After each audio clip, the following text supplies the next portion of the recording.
What are your values? Do you actually know? Have they changed?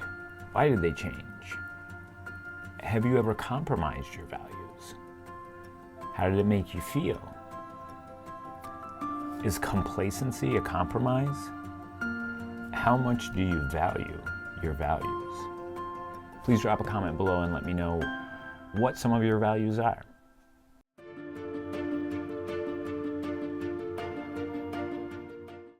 Hi, my name is John Anson, founder of Finding Joy in Purpose. And today we're going to talk about how much do you value your values. So to start out, I think we need to begin by defining both values and value. Values from a personal standpoint and value from an economic standpoint. And let's see how those two compare and how they could possibly be integrated. Values definition: a person's principles or standards of behavior, one's judgment of what is important in life. So, what is important to you? Now take a look at value from an economic point of view. Economic value can be described as a measure of the benefit from a good or service to an economic agent. It's typically measured in units of currency. Another interpretation is that economic value represents the maximum amount of money an agent is willing and able to pay for a good or a service. So a big part of that definition of value from an economic standpoint is currency, and we'll get back into that later. You have to have some form of currency, right, in order to be able to spend it at all. So how do these two definitions, value from an economic standpoint and values from an individual personal standpoint, integrate? And the better question is, why so often do they not?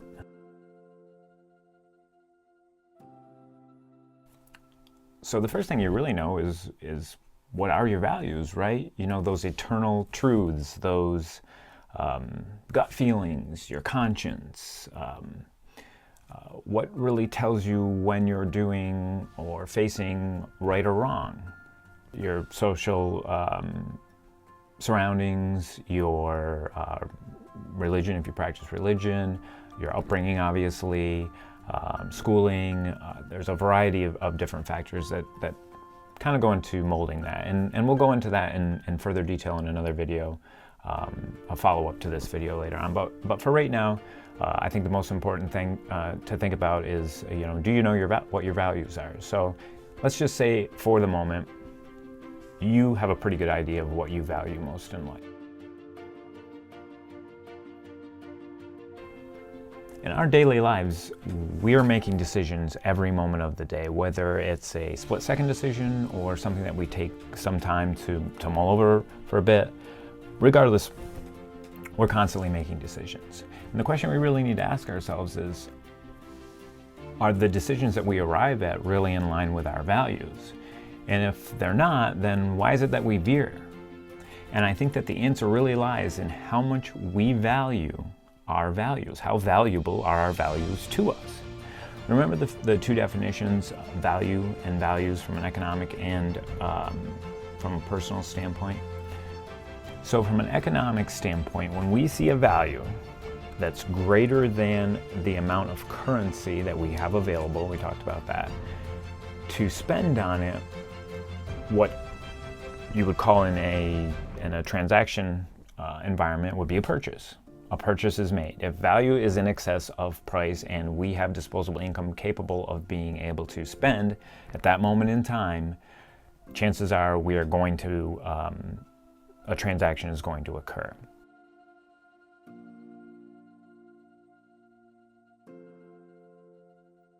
So how does this relate to day-to-day decisions in our life?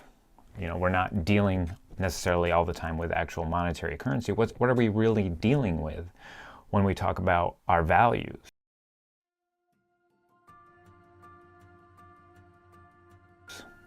Is not what we're talking about really the currency of time?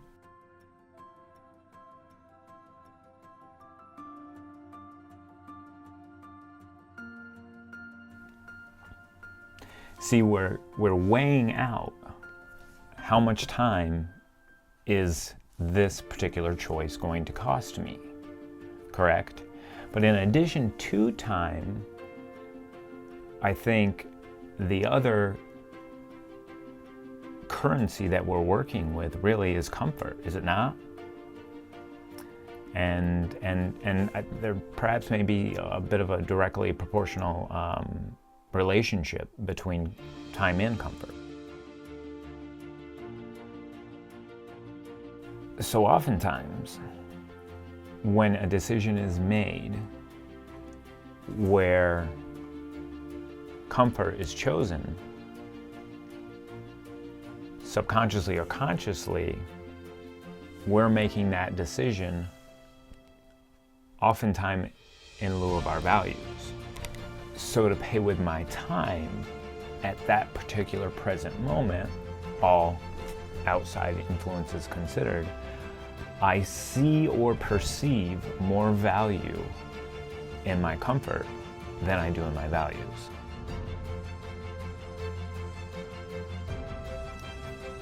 In essence, what's occurring is we are allowing comfort to subvert values.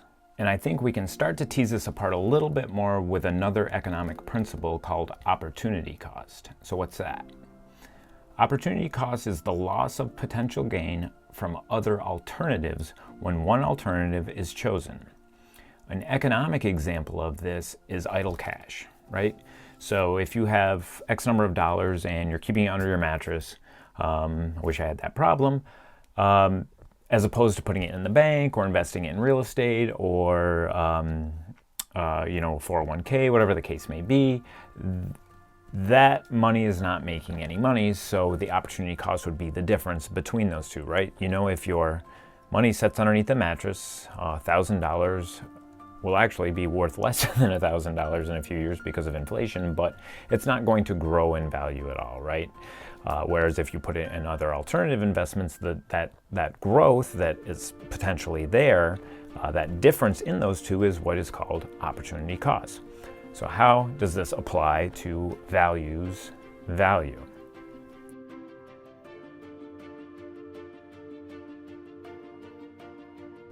A daily life example of this would be working out.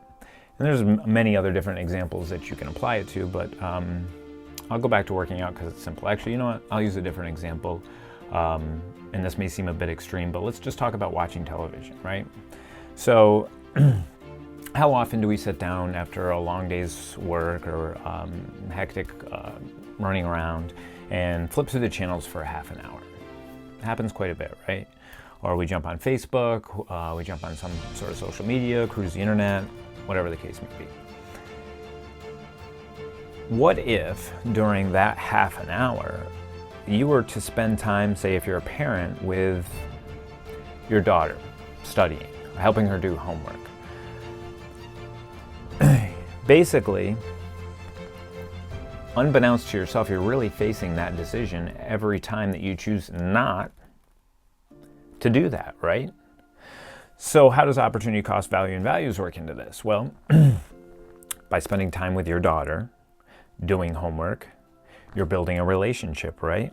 So similar to compounding interest or a return on investment, you're looking at a profound cascading effect on the choice of valuing your values and investing your time and perhaps subverting your comfort to spending time with your daughter, because not only is it going to make you feel a whole hell of a lot better, right? Anytime we help, I think, at least myself, for sure, anytime I help somebody, I know that that makes me feel great.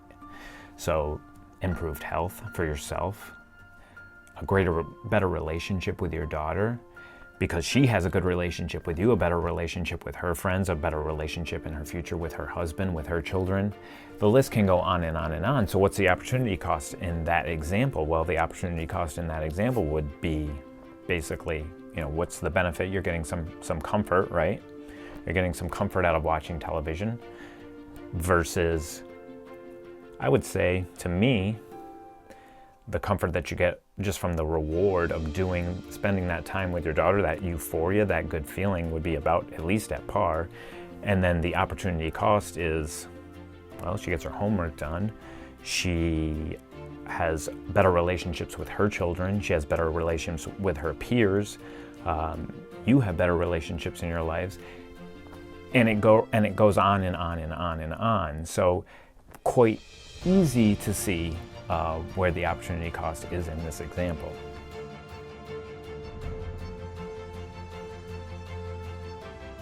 So hopefully you're beginning to see, and like I said, and I think in our hearts we all know that there is much more value in our values than there is in a lot of our other activities. But why is it, and this is the crux of this video, is why is it that we don't spend time doing the things that really matter most, that are really the most important to us? I mean, if we go back to the definition of values, it is what is most important to us in life.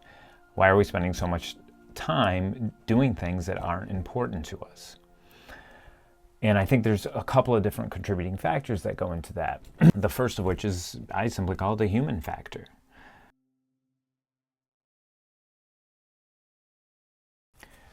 So in the human tendency factor, it is very, very easy to postpone or to put off or to say, I'll do it tomorrow or I'll do it the next week, things that have no great degree of urgency, right? I mean, maybe the homework is a little bit of a poor example if she really needs help with it that evening.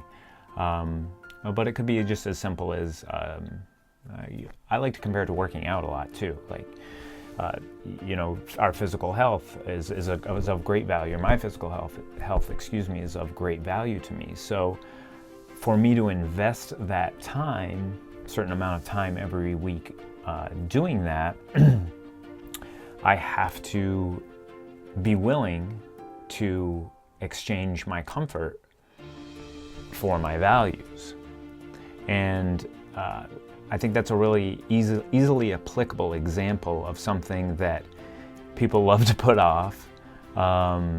There's always New Year's resolutions. There's next year, it's after the weekend, I'm going to start my diet. It's very, very easy. There's no urgency to it. But how important is it? How important is your health? Beyond your own personal reasons, of living a more fulfilling life, it's pretty important to your family too, to be able to spend time with them and to enjoy, your children having children, to be able to give back, with your time. So it's a really applicable example. Very easy to put off, no urgency. Excuse me. No urgency, but very, very important. And it's those things that we have a tendency to continue to shelve in lieu of our own values. And ultimately, they're what are really most important to us. So knowing this, how do we begin to be able to apply this knowledge to our lives? And I think one of the answers of that is the fact that you're sitting here watching this video. It's mindfulness. It's becoming aware of what you're doing, because you're fighting a human tendency. You're fighting a desire to be comfortable. And that's natural, and it's nothing to beat yourself up over by any means. Again, it's just a question of, can I be mindful of what my values are? Weigh out, from an economic standpoint, what's more valuable to me, and then be willing to move outside of my comfort zone and to do those things. Beyond the human factor, what we also deal with is an environmental factor.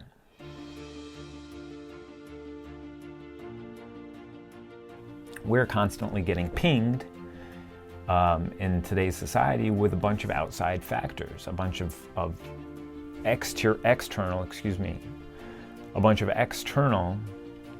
influences. Media, social media, things pop up. There are things that need your immediate attention. And what happens with that is the more that we begin to prioritize those responsive, quick reflex type of decisions, the more we lose mindfulness and the less that we really even actually realize that we're making those decisions. It's called neuroplasticity.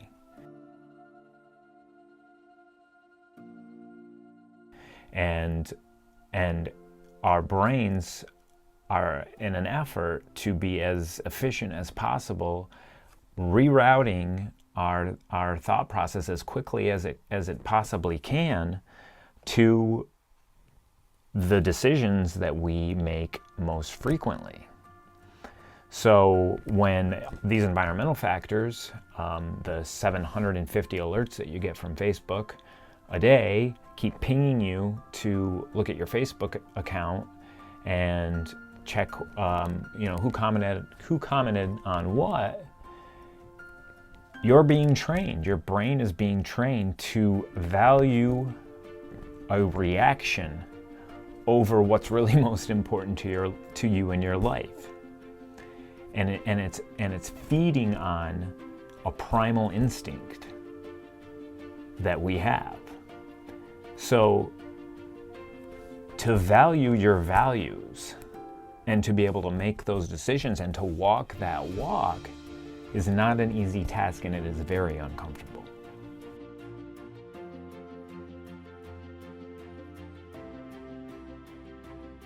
Social media, and all media for that matter, has a goal, and the goal is to grab our attention, to retain our attention, and to keep us coming back, to appeal to our subconscious, to flex that neuroplasticity so that that is a reaction. All of which is not in line with our conscience, our consciousness, our eternal truths, and our values.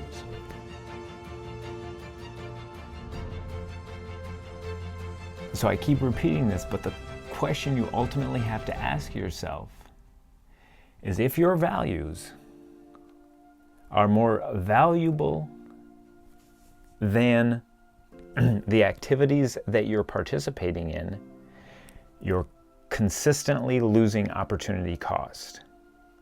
If you can see that, that's the first step. So the question that you ultimately have to ask yourself is, are you willing to sacrifice your comfort for your purpose? In the next video, we're going to get into how that actually plays out, walking that walk. The first step will be coming to a determination on what your values are, right? Because if you don't know specifically what your values are, then it's impossible to live a life in accordance with them, right? And then there's the logistics of it. How the hell do you actually do this? It's not an easy thing. There needs to be organization and structure and mindfulness that goes into it in order to allow yourself to retrain your brain. This society, this world, these surroundings that we're in are not conducive to our independent thought. We're constantly being stimulated to follow a path, to do what ultimately is in accordance with other people's values, right? If you like what you've heard and you'd like to follow along and continue this journey, please click subscribe below. It's been a pleasure. May peace be with you, and I look forward to seeing you next time.